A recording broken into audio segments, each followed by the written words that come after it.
Hello friends, మీ అందరికీ మా YouTube ఛానల్కి స్వాగతం. కాబట్టి ఫ్రెండ్స్, ప్రారంభిద్దాం. ఈరోజు వీడియో మీకు చాలా ప్రత్యేకమైనది మరియు ముఖ్యమైనది కానుంది. కాబట్టి మేషరాశి మిత్రులారా, ఈ పిత్రదేవత మీ ప్రాణాలను కాపాడుతోంది. అతను మిమ్మల్ని 3 సార్లు మరణం నుండి రక్షించాడు. మీరు చాలా పెద్ద ప్రమాదానికి గురికాబోతున్నారు. కాని ఈ పిత్ర దేవతలు వారితో మిమ్మల్ని రక్షించారు. మీ సంబంధం ఏమిటి? నిజం తెలుసుకోవడం మీ భావాలను దెబ్బతీస్తుంది. కాని ఒక విషయం గుర్తుంచుకోండి, వారికి కోపం తెప్పించే తప్పు చేయకండి. వారు మీపై కోపంగా ఉంటే బాగానే ఉన్న మీ జీవితం పూర్తిగా నాశనం అవుతుంది. ఈ పిత్ర దేవత మీతో సంతోషంగా ఉంటే మీరు కోరుకున్నది మీకు లభిస్తుంది. కాని మీరు కొన్ని తప్పులు చేసి వారిని కోపంగా ఉంచుకుంటే మీ చేతుల్లో ఉన్నది పోతుంది. ఈ రోజు వీడియో పిత్రపక్షంలో చూడటానికి తయారు చేయబడింది. ఎందుకంటే మనం తరచుగా అడుగడుగునా మనకు సహాయపడే ఆ తెలియని శక్తులను మరచిపోతాము. మేము త్రుటిలో తప్పించుకున్నట్లు మాకు అనిపిస్తుంది, కాని వాస్తవానికి దాని వెనుక ఒక పెద్ద రహస్యం దాగ ఉంది. మరియు మీ పితృ దేవతలు మీ జీవితాన్ని ఏ రూపంలో మరియు ఎలా రక్షిస్తున్నారు. నేటి వీడియోలో మీరు ఒక దిగ్భ్రాంతికరమైన సత్యాన్ని తెలుసుకోబోతున్నారు. వారు మిమ్మల్ని 3 సార్లు మరణం నుండి రక్షించారని కూడా మీరు తెలుసుకుంటారు. వారు ఎవరు? వారిని సంతోషపెట్టడానికి మీరు ఏమి చేయాలి? చూడండి, ఇది పితృపక్ష సమయం. ప్రతి ఒక్కరూ పితృ దేవతల ఆశీర్వాదాలను కోరుకుంటారు. కాని మనిషి పూర్వీకులను సంతోషపెట్టే ప్రతి విధంగా ఆ పనులు చేయడు. తెలిసి లేదా తెలియకుండా అతను పితృదోషం అతనిపై పడే తప్పులను చేస్తాడు. మీరు ఈరోజు వీడియోను చివరి వరకు చూస్తే మీరు జీవితంలో ఎప్పుడూ పితృదోషాన్ని ఎదుర్కోవాల్సిన అవసరం లేదని హామీ ఇవ్వబడుతుంది. మరియు ఈరోజు వీడియోను చివరి వరకు చూడటం ద్వారా మీ వ్యక్తిగత జీవితంలో మీరు ఏ తప్పులు చేస్తున్నారో మీకు తెలుస్తుంది. కాబట్టి కొంత సమయం తీసుకుని వీడియోను చివరి వరకు చూడండి. ఎందుకంటే మీరు ఈరోజు ఈ వీడియోను కలిగి ఉంటే మీ పూర్వీకులు మీకు ఏదైనా చెప్పాలనుకుంటున్నారని అర్థం. వారికి ఇవ్వడానికి మీ దగ్గర 10 నిమిషాలు ఉందా? మీరు నిజంగా వారిని కాపాడాలనుకుంటే ఈ వీడియోను చివరి వరకు చూడండి. ముందుగా, మీరు కూడా మీ పూర్వీకులను గౌరవిస్తే ఈ వీడియోను లైక్ చేయండి మరియు ఖచ్చితంగా కామెంట్ బాక్స్లో జయ పితృ దేవత అని రాయండి. మీ గొప్ప పని నెరవేరుతుంది. పితృపక్షం యొక్క ప్రాముఖ్యత చాలా లోతైనది మరియు అద్భుతమైనది. అది మనల్ని పేదవారి నుండి కోటీశ్వరులను చేయగలదు. పితృ దేవత తరచుగా మన జీవితంలో వారు వచ్చారని సంకేతాలను ఇస్తుంది. వారు మన చుట్టూ ఉన్నారు. వారు మన ప్రాణాలను రక్షిస్తారు. వారు మనల్ని మళ్లీ మృత్యువు దవడల నుండి రక్షిస్తారు. మరియు మేము తరచుగా దీనిని ఒక సాధారణ సంఘటనగా భావిస్తాము. ఏదైనా జరిగినా మన మంచి పనుల వల్లే మనం ఈ ఇబ్బంది నుండి రక్షించబడ్డామని మేము భావిస్తున్నాము. కాని మిమ్మల్ని రక్షించినది మీ పితృ దేవత తప్ప మరెవరో కాదు. మీరు బాల్యంలో నడవడం నేర్చుకుంటున్నప్పుడు మీ తల్లిదండ్రులు మీ వెనుక నడిచేవారని గుర్తుంచుకోండి. మీరు నడుస్తున్నప్పుడు పడిపోకూడదు, ఎందుకంటే వారు మీ తల్లిదండ్రులు మరియు ప్రతి తల్లిదండ్రులు తమ బిడ్డ గురించి ఆందోళన చెందుతున్నారు. అదేవిధంగా నేడు మీరు ఈ జీవిత రహస్యంలో ముందుకు సాగుతున్నారు. ఎవరైనా మీపై కుట్ర చేసే అవకాశముంది. ఎవరైనా మీపై మాయాజాలం చేసే అవకాశముంది. జీవితంలోని సమస్యలను ఎదుర్కొన్న తర్వాత మీరు జీవితంలో ఓటమిని అంగీకరించే అవకాశం కూడా ఉంది. అలాంటి సమయాల్లో మిమ్మల్ని ఎవరు ఆదుకుంటారు? మీ తల్లిదండ్రులు. కాని చాలాసార్లు మనం మన తల్లిదండ్రులకు మన హృదయం గురించి కూడా చెప్పము. కాని ఈ లోకాన్ని విడిచిపెట్టిన మన పూర్వీకులు, మన పితృ దేవతలుగా మారిన వారికి మన హృదయం యొక్క ప్రతి వివరాలు తెలుసు. వారు ఒక అదృశ్య శక్తి రూపంలో మనల్ని గమనిస్తున్నారు. మనం ఏమి చేస్తున్నామో మరియు మనం ఎలాంటి ఇబ్బందుల్లో ఉన్నామో, ఏ ప్రమాదం జరగబోతోంది, మనకు ఎవరు చెడు చేయబోతున్నారు, వారికి ఇవన్నీ తెలుసు. కాని వారు మిమ్మల్ని ఎందుకు రక్షిస్తారు? మీరు వారిని గుర్తుంచుకుంటారా? మీరు వారి తరపున దానం చేస్తారా? మీరు మీ ఇంట్లో వారి శ్రాద్ధాన్ని చేస్తారా? మీరు తర్పణం చేస్తారా? వాస్తవానికి మన తల్లిదండ్రులు, మన పూర్వీకులు తమ పిల్లలు తమను ఎప్పటికీ మరచిపోకూడదని కోరుకుంటారు. పితృపక్షంలోని 16 రోజులు వచ్చినప్పుడల్లా ఈ 16 రోజులు పూర్వీకుల పేరుమీద ఉంటాయి. సంవత్సరంలో 365 రోజులలో మీరు ఈ 16 రోజులలో ఏ దానం చేసినా, మీరు ఏ నామ జపం చేసినా, మీరు ఏ మంచి పనులు చేసినా అది మీ ఖాతాలోకి వెళ్లదని చెబుతారు. అది మీ పూర్వీకుల ఖాతాలోకి వెళుతుంది మరియు తరువాత వారు రక్షింపబడతారు. వారి నెరవేరని కోరికలు నెరవేరుతాయి. వారికి మోక్షం లభిస్తుంది. కాని తరచుగా ఏమి జరుగుతుంది? నేటి యుగంలో ఉదయం నుండి సాయంత్రం వరకు పనిచేసే ఆధునిక ప్రజలు ఊపిరి పీల్చుకోవడానికి కూడా సమయం లేదు. వారు తమ పూర్వీకులను గుర్తుంచుకుంటారా? 16 రోజులు ఎప్పుడు వస్తాయో ఎప్పుడు పోతాయో వారికి తెలియదు. వారు తమ గ్రామానికి వెళ్ళినప్పుడు వారి పాత నగరానికి ఎప్పుడు వెళతారు మరియు ఈ సంప్రదాయం ఇప్పటికీ అక్కడ పాటిస్తారు. అప్పుడు మీరు మీ పూర్వీకులకు శ్రద్ధాంజలి చేయలేదని వారు వింటారు. మీరు ధూపధ్యానం చేయలేదు. అందుకే జీవితంలో వివిధ రకాల సమస్యలు వస్తున్నాయి. మీరు ఎంత డబ్బు సంపాదించినా ఆ డబ్బు ఉండదు. అది ఇక్కడ మరియు అక్కడ ఖర్చు అవుతుంది. ప్రజలు పెద్ద నగరాల్లో నివసిస్తున్నారు. కాని ఇప్పటికీ నుదిటిపై ఆందోళన రేఖలు ఉన్నాయి. పిల్లల ఆరోగ్యం మళ్లీ మళ్లీ క్షీణిస్తుంది. ఇంట్లో నిరంతరం ఇబ్బందులు ఉంటాయి మరియు చేసే పని తదుపరిసారి చెడిపోతుంది. ఇదంతా పిత్ర దేవత కోపం వల్ల జరుగుతుంది. మీ పూర్వీకులు మీరు వారిని గుర్తుంచుకోవాలని మాత్రమే కోరుకుంటారు. ముఖ్యంగా పితృపక్షంలోని 16 రోజులలో వారు మీకు పూర్తిగా అనుకూలంగా ఉంటారు మరియు మీ జీవితంలో చిన్న గీత కూడా రాకుండా చాలా సంతోషంగా ఉంటారు. మీరు ఏమి చేయాలి? మీ పూర్వీకులు మీ ప్రాణాన్ని ఎలా కాపాడుతారో వీడియోలో మీరు మరింత ప్రతిదీ తెలుసుకుంటారు. మీరు కొంత సమయం కేటాయించి ఈ వీడియోను చివరి వరకు చూస్తే ఒక విషయం ఖచ్చితంగా చెప్పవచ్చు. మీ పూర్వీకులు మీపై ఎప్పుడూ కోపంగా ఉండరు. మరియు ఇప్పుడు పితృపక్షం ముగిసిన తర్వాత వెళ్ళేటప్పుడు వారు మీతో చాలా ఆశీర్వాదాలను వదిలివేస్తారు. మీరు ధనవంతులు అవుతారు. మీరు దానిని నిర్వహించలేనంత డబ్బు వస్తుంది. మీరు చేయాల్సిందల్లా పితృపక్షంలోని ఈ 16 రోజులలో పేదలకు ఆహారం పెట్టడమే. ఇళ్లలో తినడానికి పిండి లేని కొంతమంది ఇళ్లకు రేషన్ వస్తువులను ఇవ్వండి. ఎవరైనా రోడ్డుపై భిక్షాటన చేస్తుంటే అతనికి డబ్బు ఇవ్వకండి, కాని అతనికి పండ్లు ఇవ్వండి. కొంత ఆహార పదార్థం ఇవ్వండి. రోడ్డుపై ఆకలితో ఉన్న ఏదైనా జంతువును మీరు చూస్తే వెంటనే దానికి పాలు తినిపించండి, వడ్డించండి. మీ ఇంటి దగ్గర ఎవరైనా బ్రాహ్మణులు నివసిస్తుంటే వారిని ఇంటికి ఆహ్వానించండి, వారికి ఆహారం ఇవ్వండి, దానధర్మాలు ఇవ్వండి. మీరు పితృపక్ష సమయంలో ఇలా చేస్తారు. అప్పుడు ఇవన్నీ మీ పూర్వీకులు స్వీకరిస్తారు మరియు వారు దీన్ని కనుగొన్నప్పుడు వారు మిమ్మల్ని గుర్తుంచుకుంటారు మరియు మా వారసులు మాకు చాలా ఇచ్చారని చెబుతారు. వారు మన కోసం చాలా చేశారు. వారు మీతో ఎంత సంతోషంగా ఉంటారో ఆలోచించండి. అలాగే పితృపక్ష సమయంలో మీరు నిజం మాత్రమే మాట్లాడాలి. చాలా మందికి ఈ అలవాటు ఉంటుంది. వారు ప్రతి చిన్న విషయానికి అబద్ధం చెబుతారు. అలాంటి వ్యక్తుల పూర్వీకులు వారితో ఎప్పుడూ సంతోషంగా ఉండరు, ఎందుకంటే వారి తల్లిదండ్రులు దానిని ఎప్పుడూ కోరుకోరు. వారి పిల్లలు అబద్ధం చెబితే, అసత్య మార్గంలో నడుస్తే, తప్పు పనులు చేస్తే మీ పూర్వీకులు, మీ కుమారులు, వారు మీ తల్లిదండ్రులే, కాబట్టి వారు కూడా దానిని కోరుకోరు. మీరు ఇవన్నీ చేస్తారు. దీన్ని గుర్తుంచుకోండి. పెద్దలను గౌరవించడం చాలా ముఖ్యం. ఎందుకంటే నేటి కాలంలో ప్రజలు పితృపక్షాన్ని వీలైనంత బాగా జరుపుకున్నప్పటికీ ఇంట్లో వారి తల్లిదండ్రులు వారితో సంతోషంగా లేకుంటే వాస్తవానికి వారి పూర్వీకులు వారితో ఎప్పుడూ సంతోషంగా ఉండలేరు. తల్లిదండ్రుల ఆనందం పూర్వీకుల ఆనందం. దీన్ని గుర్తుంచుకోండి. ఇప్పుడు నేను మీకు ఇంత చెబుతాను. మీరు ఈ పని చేస్తే మీ పూర్వీకులు మీ పట్ల దయ చూపుతారు. అప్పుడు వారు మిమ్మల్ని వివిధ మార్గాల్లో రక్షిస్తారు.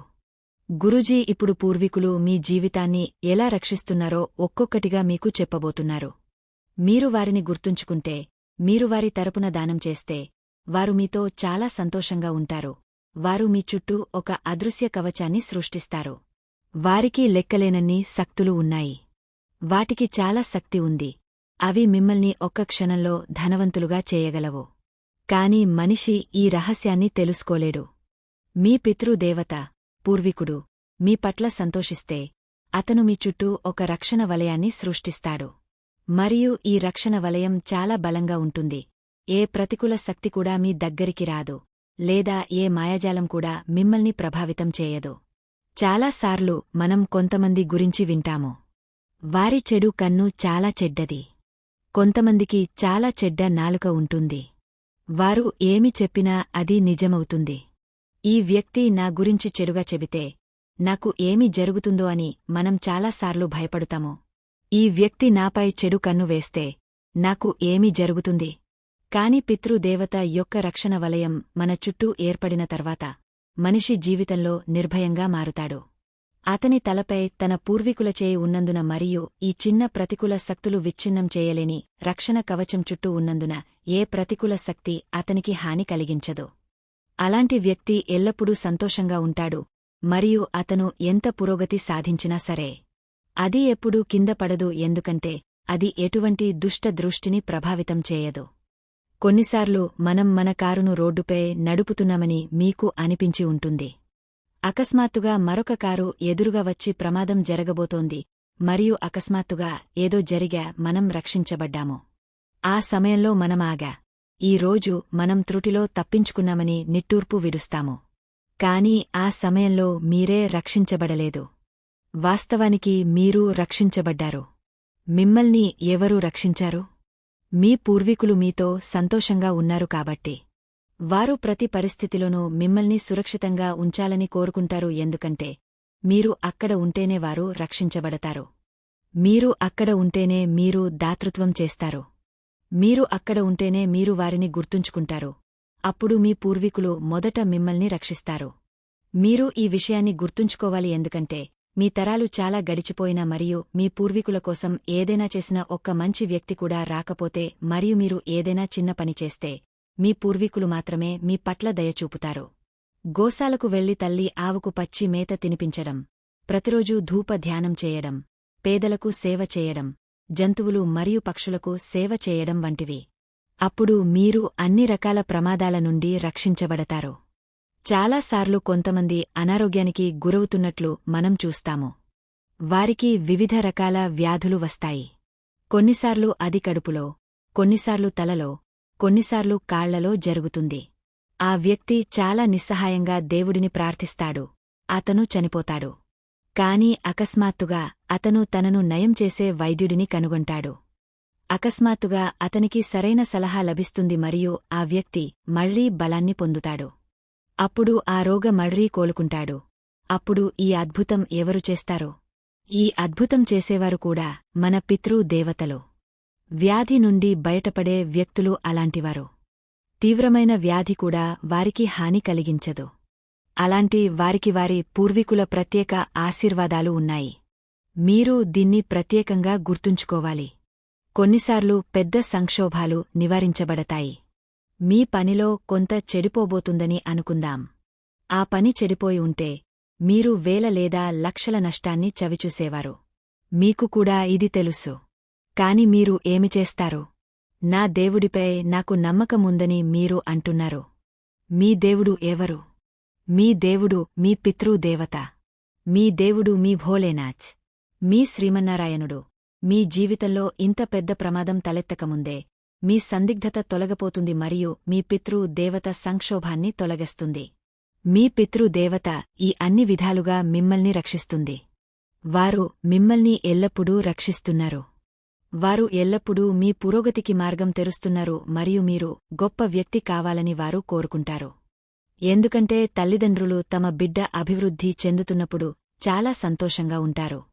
తల్లిదండ్రులు అభివృద్ధి చెందిన తర్వాత వారి కొడుకు తమను మరచిపోకూడదని లేదా అతను మిమ్మల్ని మరచిపోవాలని కోరుకుంటారు. మీరు అదే విషయాన్ని గుర్తుంచుకోవాలి. మీరు దేవుని దయతో ఏదైనా పొందినట్లయితే మీ పితృత్వాన్ని ఉద్ధరించడానికి ఇదే సమయం. ఈ 16 రోజుల్లో మీ శరీరం, మనస్సు మరియు సంపదను త్యాగం చేయండి.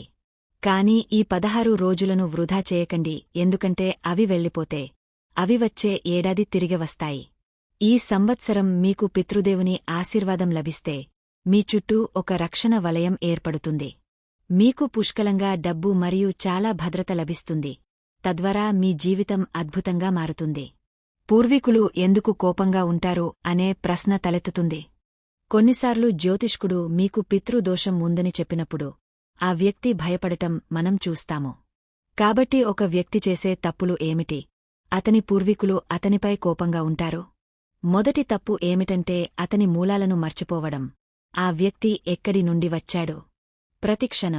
ప్రతిక్షణం మనం మన పూర్వీకులను గుర్తుంచుకోవాలి, ఎందుకంటే వారు ఈ రోజు లేకపోతే మనం అక్కడ ఉండేవారు కాదు మరియు వారు అక్కడ ఉన్నారు. అందుకే మనం ఈ రోజు ఇక్కడ ఉన్నాము. కాబట్టి మనం వారిని ప్రతిరోజూ గుర్తుంచుకోవాలి మరియు వారిని గుర్తుంచుకోవడానికి ఒక మార్గం ఏమిటంటే దక్షిణ దిశకు ఎదురుగా రాగచెట్టుకు నీరు అర్పించడం. మీ పితృ దేవత రాగచెట్టులో నివసిస్తుంది.